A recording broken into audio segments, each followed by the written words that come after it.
Hello friends, welcome back to my channel successful. Hope आप लोगों को ये चैनल पसंद आ रही होगी। यूपी लेखपाल 2020 को लेकर हम लोगों ने जो टारगेट बैच स्टार्ट किया था उसमें हिंदी और ग्राम समाज की आप लोगों के लिए वीडियो अपलोड की जाने लगी है। हिंदी और ग्राम समाज की एक वीडियो पहले डल चुकी है। अभी 2-3 दिन का सॉरी हम लोगों को टाइम नहीं मिल पाया क्योंकि सक्सेसफुल टीम के जो सदस्य हैं मिस्टर रामू खरे जो मुंबई में टीसी हैं, तो उनकी शादी थी, इसलिए हम लोग को थोड़ा टाइम कम मिल पाया है। लेकिन अब हम लोगों की जो वीडियोज रहेगी वो कंटिन्यू रहेगी। और हिंदी वर्णमाला की आप लोगों को पहली क्लास मैं दे चुका हूँ। ये दूसरी क्लास है आप लोगों की वर्णमाला की ही। पहली जो जिसने पहली अगर नहीं देखी है वीडियो तो पहले आप लोग पहली वीडियो देख लीजिए, उसके बाद दूसरी वीडियो विजिट कीजिए। पहली वीडियो में आप लोगों को मैंने बताया था वर्ण के बारे में, ध्वनि के बारे में, वाक्य शब्द आदि के बारे में बताया था और स्वरों के बारे में भी बताया था थोड़ा बहुत कि 13-11 की क्या पूरी कहानी है, वो सारा मैंने समझा दिया था। आज अपन लोग पर्टिकुलर बात करेंगे वो व्यंजन की। किसकी बात करेंगे? व्यंजन की। व्यंजनों की सबसे पहले क्वेश्चन जो होता है संख्या कितनी होती है, तो दो अपन लोगों के माइंड में क्वेश्चन आते हैं, एक 33 और 35। 33 और 35 का कॉन्सेप्ट वैसे ही है जैसा अपन लोगों का स्वर में 11 और 13 का रहा है। तो सबसे पहले अपन लोग पूरा व्यंजनों के बारे में पर्टिकुलर समझेंगे, एक एक व्यंजनों के बारे में। उसके बाद अपन लोग देखेंगे 33 और 35 क्या है। तो सबसे पहले जो अपन लोगों का स्टार्ट होता है का से, तो ये क्या होते हैं अपन लोग के वर्ग होते हैं। एक्चुअली क्या होते हैं? वर्ग होते हैं। जैसे का वाला हो गया, दूसरा आपका चा वाला हो जाएगा, फिर आपका हो जाएगा टा, फिर ता और फिर पा। ये कितने होते हैं आपके? 5 वर्ग होते हैं जिनको अपन लोग क्या कहते हैं? वर्गीय व्यंजन। क्या कहते हैं? वर्गीय व्यंजन। अब का वाले में आपका क्या आ जाएगा? का, खा, गा, घा और इड़ा। चा चम्मच में क्या आ जाएगा? चा, छा, जा, झा और या। टा में क्या आ जाएगा? टा, ठा, डा, ढा और या। इसी ता में ता, था, दा, धा, न। ऐसे ही पा में पा, फा, बा, धा और मा। तो जी हर वर्ग में 5-5 वर्ण रहते हैं। टोटल कितने हो गए हैं?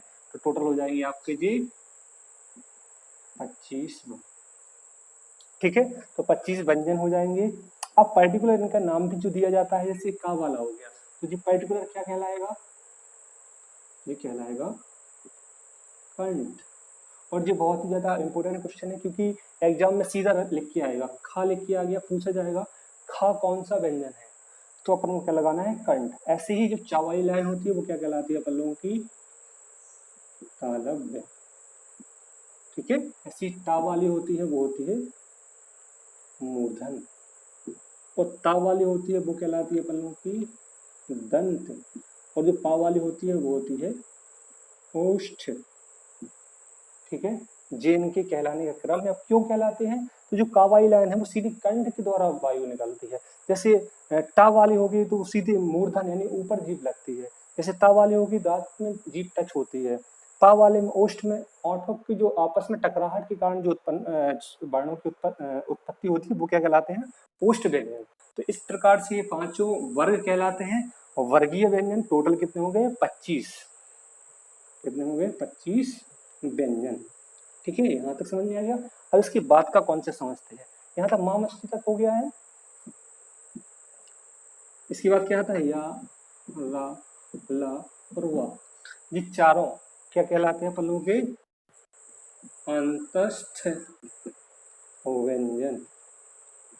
क्या कहलाते हैं? अंतस्थ व्यंजन कहलाते हैं। इसके बाद तीनों आपके सा आ जाएंगे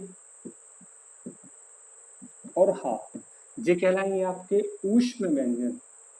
क्या कहलाएंगे? ऊष्म व्यंजन। और हा के बाद छत्रज्ञ, और एक और आपका होता है श्रा, जो श्री वाला होता है वो श्रावी। ये क्या कहलाएगा? संयुक्त व्यंजन। तो ये तो अपन लोगों ने समझ में आ गया, कंठ से जो आवाज ध्वनि निकल रही है, तालु से या मूर्धन से, दंत से या ओष्ठ से, अंतस्थ यानी जो बिल्कुल से या रा ला वा, तो बिल्कुल से अंदर से एकदम से ध्वनि निकले वो अंतस्थ कहलाती है। इसके बाद ऊष्म, जहां पर ऊष्मा उत्पन्न हो रही है, क्या उत्पन्न हो रही हो, बोलने में ऊष्मा उत्पन्न हो रही हो, वो क्या कहलाते हैं, ऊष्म व्यंजन। तीनों शा में जो है ऊष्मा निकलती है। इसके बाद संयुक्त व्यंजन जो होते हैं छत्रज्ञ श्रा, तो छात्री का जो है वो दो वर्णों से मिलके बनता है, इसलिए क्या कहलाता है, संयुक्त व्यंजन। जैसे का हो गया और पा वाला सा हो गया। लेकिन ध्यान करना, जो पहला वर्ग रहेगा उसके नीचे क्या लगा होगा, हलंत लगा होगा। दो आपके ऑप्शन में आएंगे, एक का प्लस पा वाला सा, एक आएगा का नीचे हलंत और पा वाला सा। जब भी इनसे संयुक्त व्यंजन से क्वेश्चन आएगा तो ध्यान करना है दोस्तों, ये दोनों ही ऑप्शन में मिलेंगे। आपको कौन सा टिक करना है, जिसके नीचे हलंत लगा है। और किस में हलंत लगेगा, दोनों ही वर्णों के पहले वाले वर्ण में, ठीक है ना। तो जे का प्लस शा हो गया। ऐसे ही आपका त्रात्रिशूल का ता प्लस रा, विज्ञानी का जा प्लस इया और श्रा का शा प्लस रा, ठीक है। तो ये चारों ही संयुक्त व्यंजन कहलाते हैं, क्योंकि ये क्या है, दो वर्णों के मेल से बने हैं। तो आपके जे हो गए 25, इसके बाद 4 जे हो गए, 4 जे और 4 जे। लेकिन अगर 12 जे हो गए, 25 जे हो गए तो संख्या अपन लोगों की बहुत ज्यादा हो जाएगी। लेकिन क्या करते हैं, जो संयुक्त व्यंजन है इनको अपन लोग इसमें शामिल नहीं करते, क्योंकि ये संयुक्त है, ये दो व्यंजनों के आपस में मेल से बने हैं। तो 25 जे हो गए, 4 आपके अंतस्थ हो गए, तो 4 आपके हो गए हैं ऊष्म व्यंजन, तो कितने हो गए 33। तो 33 का कॉन्सेप्ट क्लियर, ठीक है दोस्तों। हम लोगों ने 33 का कॉन्सेप्ट क्लियर कर लिया, लेकिन अभी 35 का कॉन्सेप्ट क्लियर करना बकाया है। अभी दो व्यंजन और आएंगे, कौन कौन से हो गए, एक हो जाएगा आपका ढा और एक हो जाएगा ढा। ये दोनों ही क्या कहलाएंगे, आपके उत्क्षिप्त या द्विगुण व्यंजन। क्या कहलाएंगे, उत्क्षिप्त या द्विगुण व्यंजन कहलाएंगे। तो 25, 4 29, 4 33 और इसी में दो और ऐड हो जाएंगे, तो टोटल संख्या 35। तो अपन लोगों को व्यंजनों की 35 संख्या के बारे में पता लग गया, 35 कैसे होता है, 33 कैसे होता है। अब एग्जाम में क्या टिक करेंगे, तो एग्जाम में एक ही आंसर आएगा, या तो 33 आएगा या 35 आएगा। तो अपन लोगों ने इनके वर्गों के बारे में जान लिया, जो अलग से जो व्यंजन है उनके बारे में जान लिया। अब अपन लोग जानते हैं वर्णों के भेद के बारे में। उसके बाद पर्टिकुलर अपन स्वरों के भेद के बारे में जानेंगे और व्यंजनों के वर्गों के भेद के बारे में जानेंगे। तो अगर आप लोगों को नोट करना है,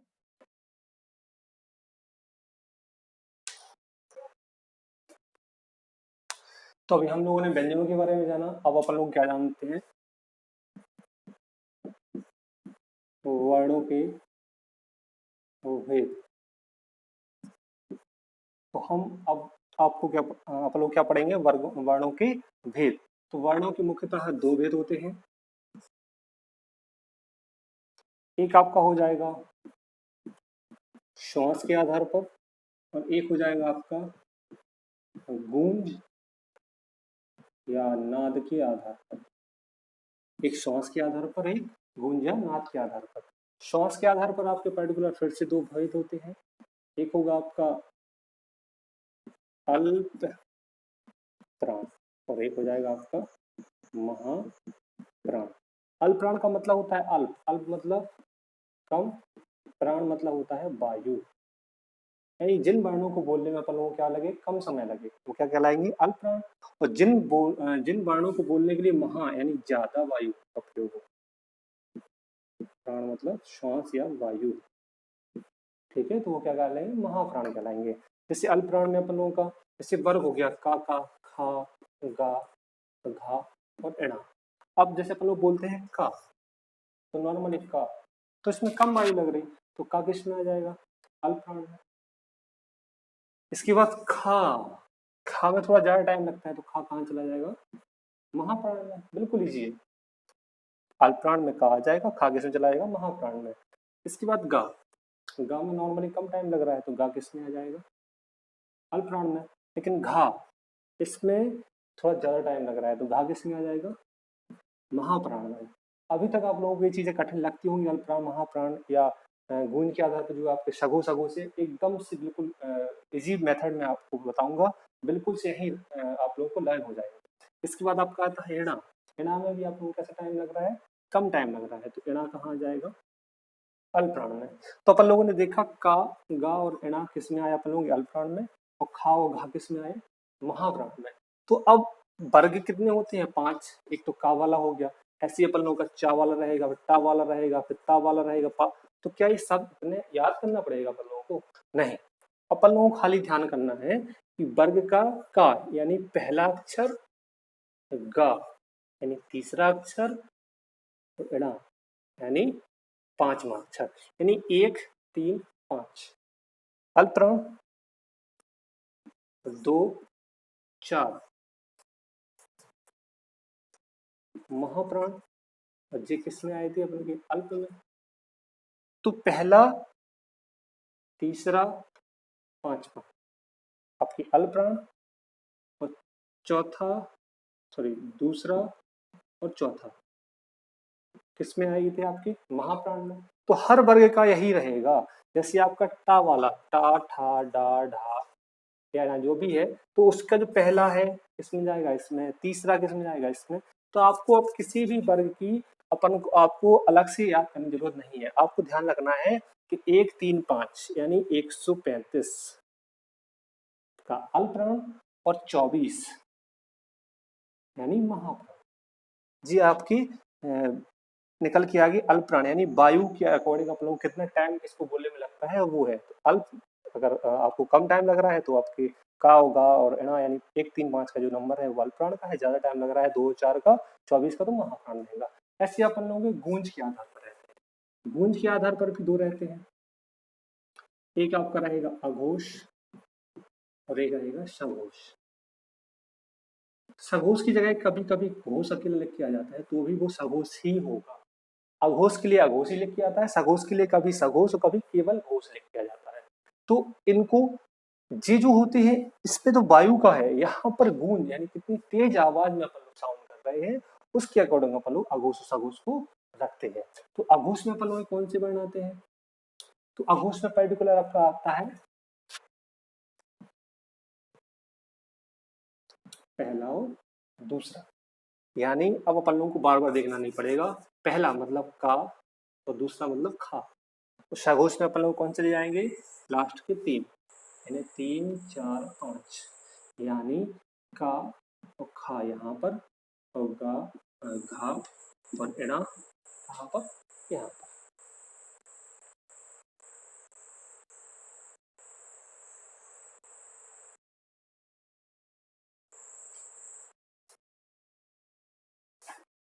तो अपन लोगों ने अल्पप्राण महाप्राण अघोष सघोष के बारे में थोड़ा बहुत जाना, वर्णों के भेद के बारे में, और बाकी का जो भी वर्णमाला का जो ही बचा हुआ कॉन्सेप्ट है वो हम आप लोगों को अगली वीडियो में बताएंगे, क्योंकि वीडियो बहुत ज़्यादा लंबी हो जाती है, इसलिए अपन लोग इसको नेक्स्ट वीडियो में पूरा कंप्लीट कर लेंगे। और इनमें थोड़ा बहुत बताने की जरूरत है कि स्वर किस में आएंगे, यार अलावा अंतस किस में आएंगे, वो सारी चीज़ें अगली वीडियो में अपन लोग कवर कर लेंगे। तो होप आप लोगों को ये सेशन पसंद आया है। अगर अच्छा लगा है तो आप लोग दिल से लाइक कीजिए, कमेंट कीजिए, शेयर कीजिए, और अगर चैनल को सब्सक्राइब नहीं किया तो सब्सक्राइब कर दीजिए।